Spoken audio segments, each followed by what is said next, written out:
আসসালামু আলাইকুম এভরিওয়ান। বাবার মৃত্যু গল্পের পঞ্চম পার্ট। তো চলো বেশি কথা না বলে গল্প শুরু করা যাক। নিচে নামতে প্রমা এসে বলল মেঘা নাকি আমার সাথে দেখা করার জন্য রাজি হয়েছে। প্রমার থেকে মেঘার ফোন নাম্বার নিলাম। এখন অবশ্য নিজের ভেতরে কেমন কেমন অনুভূতি হচ্ছে। এই অনুভূতির কথা শুধু ছেলেরা বলতে পারবে। আমার অবশ্য এমন অনুভূতি প্রকাশের সুযোগ হয়েছিল। যাই হোক, সেটা অন্যদিন সবার সাথে শেয়ার করব। এখন গল্পে যাওয়া যাক। প্রেমে পড়লে পৃথিবীর সব মানুষের মাঝে কিছু পরিবর্তন আসে। আমার মাঝেও কিছু অদ্ভুত পরিবর্তন লক্ষ্য করলাম। তবে কি আমিও সেই শ্যামবর্ণ বহুরূপী মায়াবিনীর মায়াজালে ফেসে গেলাম? মুহূর্তেই মনে হতাশার সৃষ্টি হলো। প্রমা বলেছিল মেঘার বিয়ে ঠিক হয়ে আছে। কি অদ্ভুত, আমি সেটা জেনেও মেঘার প্রতি মায়ের অনুভূতি সৃষ্টি করছি। আর আমি একদিক দিয়ে একতরফা ভাবছি কেন? মেঘাও যে আমাকে নিয়ে ভাবে। মেঘার মনেও তো আমার প্রতি অনুভূতি সৃষ্টি হওয়া চাই। কত বোকা হচ্ছি দিনের দিন। মেঘার ফোন নাম্বারটার দিকে অনেকক্ষণ ধরে তাকিয়ে আছি। ফোন দিতে সাহস পাচ্ছি না। কি না কি ভাবে, তাই এসএমএস দিলাম। হাই লিখে বসে আছি অনেকক্ষণ যাবত, কোনো রিপ্লাই নেই। গালিবার মুটকো রেডি হচ্ছে। আমি সোফায় বসে মেসেজের রিপ্লাইয়ের অপেক্ষা করছি। একটা সময় মনে হলো রিপ্লাই বুঝি আর পাবো না, তবুও আশা ছাড়িনি। হঠাৎ নোটিফিকেশন বেজে উঠলো। মেঘা রিপ্লাই দিয়েছে। কে আপনি? রিপ্লাই দিলাম পাওনাদার। মেঘা বলল, ওহ আপনি সেই কিপটে লোকটা। আমি বললাম নিজের টাকা চাচ্ছি, এখানে কিপটেমির কি দেখলেন? মেঘা বলল, বারে 500 টাকারই না একটা মামলা, এর জন্য আপনার ঘুম আসছে না? আমি বললাম 500 টাকা নয়, 5000 হয়েছে এখন। মেঘা বলল, কি? আমি বললাম আপনি যেখানেই থাকুন না কেন অতি তাড়াতাড়ি আমার টাকা নিয়ে আমার সামনে হাজির হওয়ার জন্য বিশেষভাবে অনুরোধ জানানো যাচ্ছে। মেঘা বলল, বুঝেছি, টাকার জন্য আপনার খাওয়া দাওয়া বন্ধ হয়ে আছে। কোথায় দেখা করবেন? আমি বললাম আপনি বলেন কোথায় আসতে হবে। মেঘা একটা ঠিকানা দিল। আমি বললাম কখন আসবো?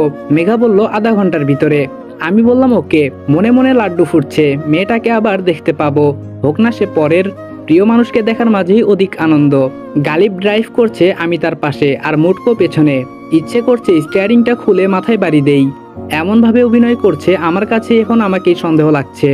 আমি মেঘ না সে মেঘ।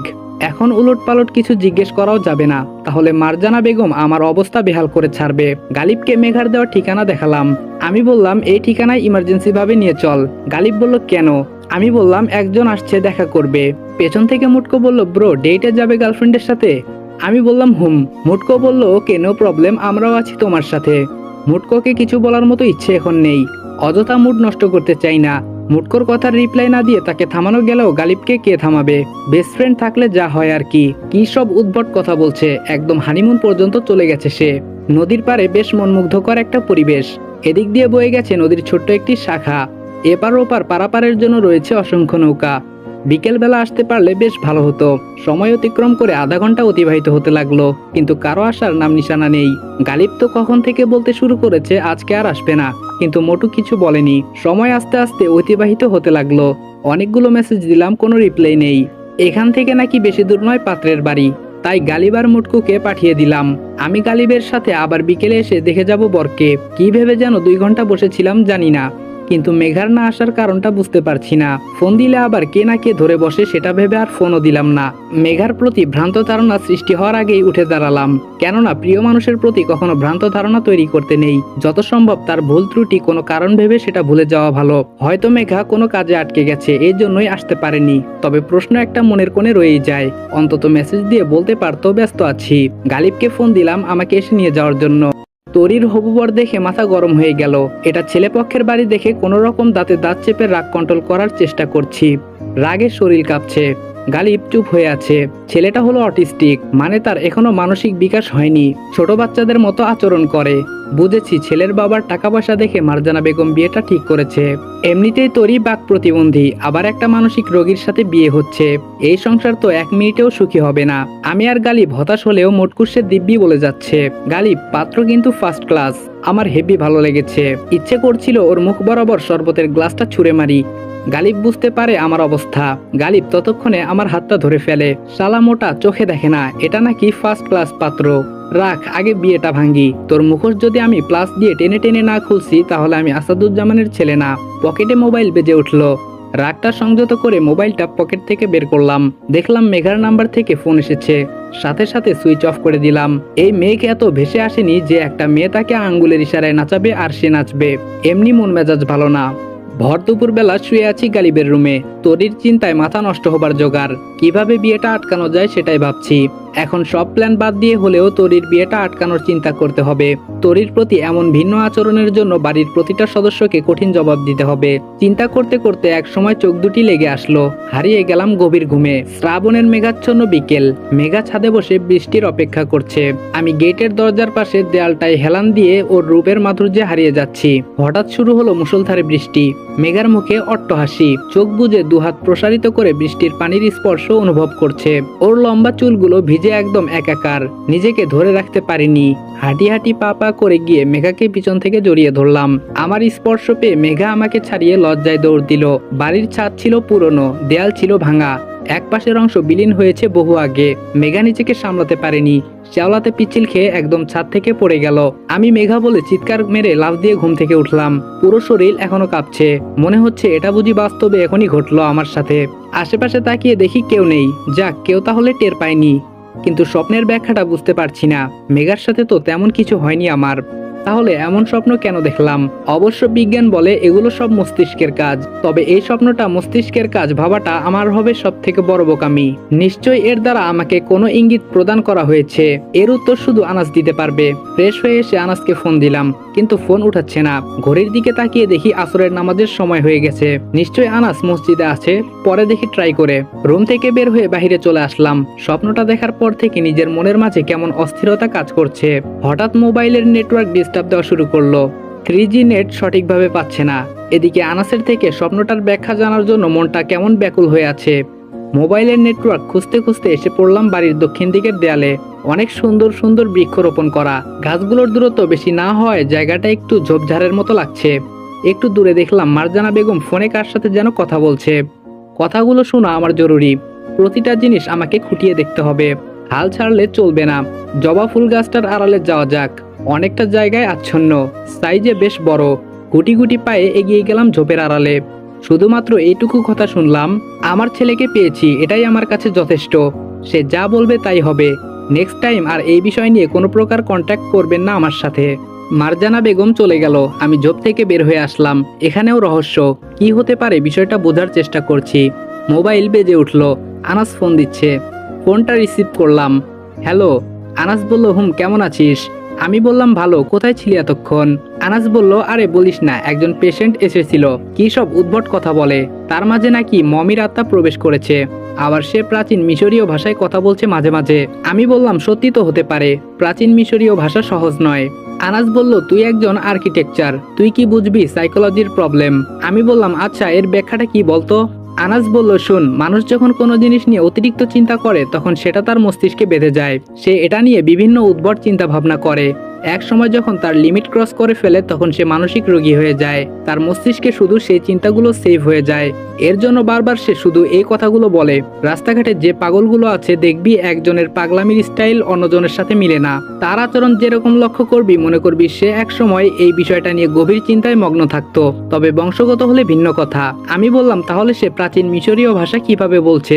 আনাস বলল, ওই যে সে প্রাচীন মিশর নিয়ে সম্ভবত কৌতূহলী ছিল, সেজন্য সে মিশরের ইতিহাস বেশি পড়েছে এবং শখের বসে ভাষাগুলো রপ্ত করতে চেয়েছিল।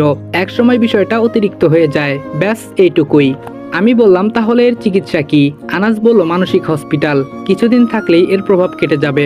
আমি বললাম ভাবছিলাম তোকে সদ্য দেখা একটা স্বপ্নের কথা বলবো, তোর চিকিৎসা পদ্ধতি পছন্দ হচ্ছে না। আনাস বলল, আচ্ছা, তোর জন্য ভিন্ন চিকিৎসার ব্যবস্থা করব। আমি বললাম, শোন, আমি একটু আগে ঘুমিয়েছিলাম, স্বপ্নে দেখলাম মেঘার পরিচয়টা সংক্ষেপে বলে স্বপ্নটা বললাম। তোর কাছে কি এই স্বপ্নের কোনো ব্যাখ্যা আছে? আনাস বলল, বেশি নেই, কয়েকশো ব্যাখ্যা হবে মাত্র। আমি বললাম, আরে আমি সিরিয়াস ম্যান। আনাস বলল, তুই মেঘাকে নিয়ে অতিরিক্ত চিন্তা করছিস, এই জন্য। সমস্যা নেই, আমি একটু ব্যস্ত আছি, সময় মতো পৌঁছে যাব, তোর যত সমস্যা আছে দেখব। আমি বললাম, আমার কাছে মনে হচ্ছে এটা কোনো প্যারানর্মাল ঘটনা। আনাস বলল, আচ্ছা, আমাকে 2 দিন সময় দে, আমি ভালোভাবে খতিয়ে দেখছি এর কোনো বিশেষ ব্যাখ্যা পাওয়া যায় কিনা। আমি বললাম ওকে। গালিবের সাথে উঠোনে একটা সাইডে বসে আছি, একটা উপায় মাথায় ঘুরপাক খাচ্ছে। আমি গালিবকে ডাক দিলাম। গালিব বলল, আমি বললাম, তোর ফুপির পার্সোনাল কোনো অ্যাসিস্ট্যান্ট নেই? গালিব বলল, আছে তো, দেখিস না ফুপির পিছনে প্রায় সময় দুজন ঘোরে। আমি বললাম, 2 বছর আগে কি তারাই ছিল? গালিব বলল, না, একজন প্রাপ্তবয়স্ক মহিলা ছিল আর একজন পুরুষ ছিল। আচমকা একদিনেই দুজনকে ফুপি চাকরি থেকে বহিষ্কার করে দেয়। আমি বললাম, কত বছর আগে? গালিব বলল 2 বছর। আমি বললাম মানে আব্বুর মৃত্যুও 2 বছর আগেই হয়েছিল। মনে করে দেখতো আব্বুর মৃত্যুর পর চাকরি থেকে তাদের বহিষ্কার করেছে নাকি মৃত্যুর আগে। গালিব বলল সম্ভবত ফুপার মৃত্যুর পর। আমি বললাম আচ্ছা তাদের কাজটা কি ছিল? গালিব বলল মহিলাটা সবসময় ফুপির সব কর্মকাণ্ডের নোট করত। মনে কর আজকে কোথায় যাবে, 3 দিন পর এই সময়ে তার কাজ কি, কোথায় কোন দিন কোন সময় ফুপির কি কাজ সেগুলো লিপিবদ্ধ করত। আমি বললাম পেয়েছি। গালিব বলল কি পেয়েছিস? আমি বললাম সময় হলে বুঝবি। আচ্ছা তুই কি সেই মহিলা বা পুরুষের বাড়ির ঠিকানা জানিস? গালিব বলল সঠিক মনে আসছে না। ও হ্যাঁ, একদিন মহিলাটির বাড়িতে কি জরুরি কাজ পড়ে, ফুপি আমাকে বলে তার বাসায় পৌঁছে দিতে। আমি বললাম ঠিকানা মনে আছে? গালিব বলল হুম একটু একটু। আমি বললাম আনাস আসা পর্যন্ত অপেক্ষা করতে হবে। গালিব বলল আমার কেমন যেন সন্দেহ হচ্ছে। আমি বললাম কিসের? গালিব বলল চাকরি থেকে বহিষ্কারের পর সেই লোকটাকেও আর কোনোদিন দেখিনি, আর মহিলাটাকেও না। আমি বললাম এটাতে বিরাট সমস্যা। আচ্ছা আনাসকে বললে কোনো না কোনো উপায় নিশ্চয়ই বের করবে। গালিব বলল কিসের উপায়?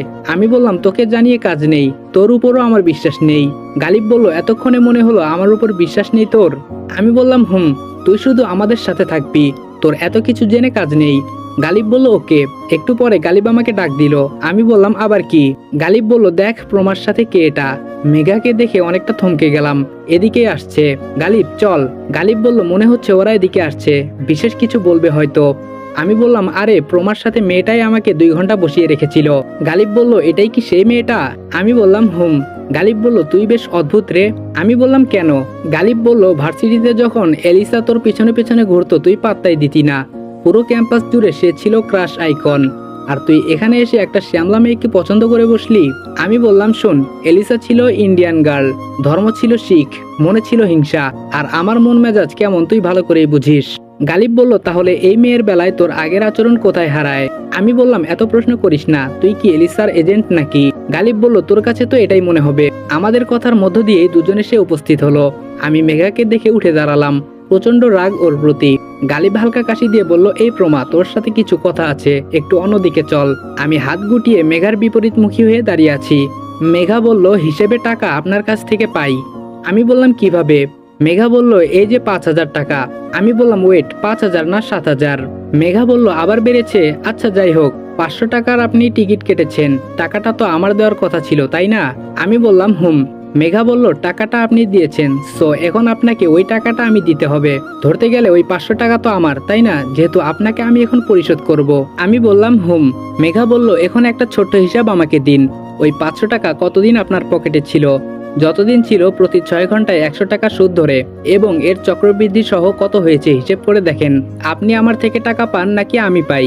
ধপাস করে চেয়ারে বসে পড়লাম। হিটলার আবিবি জিন্দা হ্যাঁ। আমি বললাম এই হিসাব কে শিখিয়েছে? মেঘা বলল বিজনেস স্টাডি শাখার স্টুডেন্ট। আমি বললাম কমার্সের স্টুডেন্টের একটাই কাজ, মানুষের পকেটের টাকা সারা জীবন হিসাব করা। আমার টাকা আমার কাছ থেকে সুদ, ভাবা যায় এগুলা? মেঘা বলল হুম, হিসেব আরো বাকি আছে। মেঘ থেকে যে মিরাজ হয়েছেন আকিকা দিয়ে নাম পরিবর্তন করেছেন। আমি বললাম প্রমা তোমাকে বলে ফেলেছে? মেঘা বলল বান্ধবী বলে কথা। আমি বললাম সেদিন মিথ্যা বললেন কেন?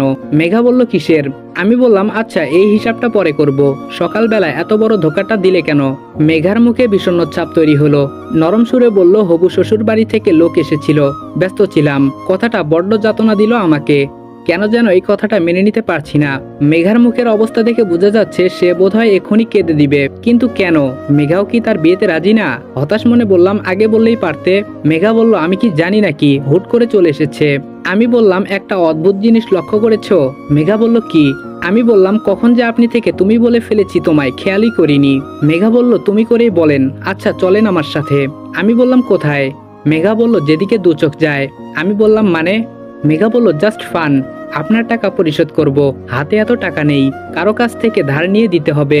আমি বললাম জমা থাকুক, যখন প্রয়োজন হবে চেয়ে নিব। মেঘা বলল আমি বলছি না আমি কারো পাওনা অপূর্ণ রাখি না। আমি বললাম তাহলে সেদিন বাসে দাওনি কেন, আবার চোরের মতোই বা পালিয়ে গেলে কেন? মেঘা বলল সেদিন সেখানে আমার হবু বর ছিল, গাড়ি থেকে নামার সাথে সাথে সে আমাকে রিসিভ করে, আপনার সাথে যদি দেখতো তাহলে। আমি বললাম তাহলে কি? মেঘা বলল কিছু না। আমি বললাম তুমি বোধহয় তোমার বিয়েতে রাজি না তাই না? মেঘা ঘাড় নেড়ে হ্যাঁ সম্মতি জানালো। আমি বললাম কেন, পছন্দের মানুষ আছে? মেঘা বলল আকাশের চাঁদ ছোঁয়া যায় না, তার উপস্থিতি অনুভব করা যায়। আমি বললাম মানে?